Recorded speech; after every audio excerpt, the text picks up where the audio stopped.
Okay, so as you can see here, I've marked in the radius and the length of the square. Okay, so this whole board is what a dart's been thrown at. Okay, it's got a side length x, which means its length is x as well. And then we've got this large circle has a radius of x on 2, which makes sense, and this small one has a radius of x on 4.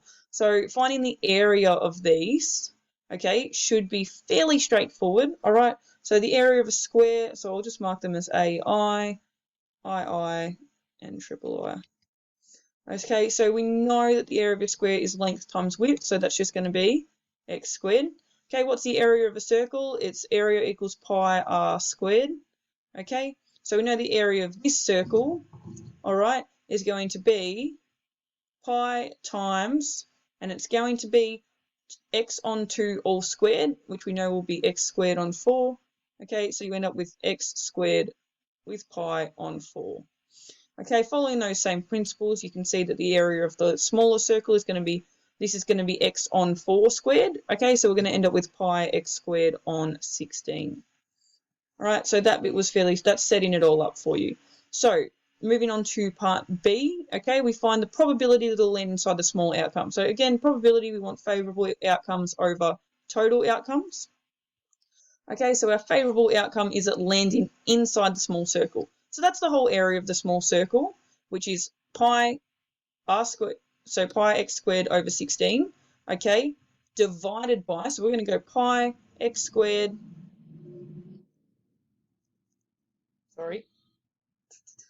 pi x squared over 16 multiplied by, okay, or sorry, we're going to be dividing by the total area, okay, because it's the total outcomes, which is x squared.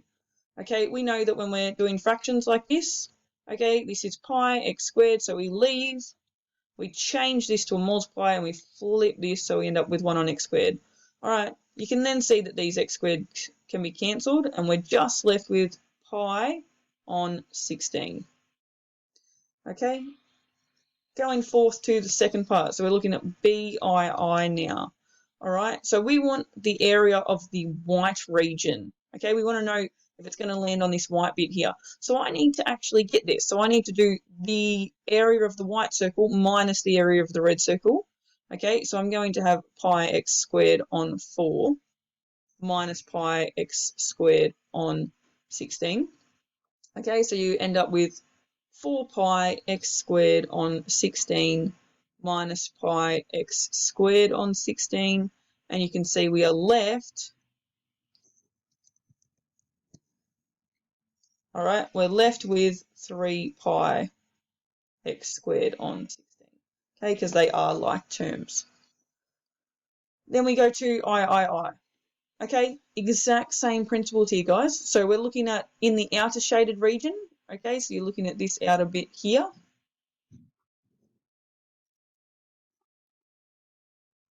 Okay, so looking at this outer green region, okay, we know that the full square, all right, this time rather than doing my subtraction separately like this, I'm going to do it all together, and you'll see why. So I need to get the full square, so x squared, minus the inner circle. So I want to minus this large circle because I only want this green bit. Okay, so I need to minus, all right, the area of my second circle, so my larger circle, which was pi x squared on 4. Now, to get the probability, okay, remember we have to divide by the total outcome. So we're going to divide this by x squared. Okay, you can then see that we have x squared, and x squared. So these are all going to be equal to 1. Okay, so you can see we are actually left with 1 minus pi on 4. Okay, and that is the probability of your shaded region.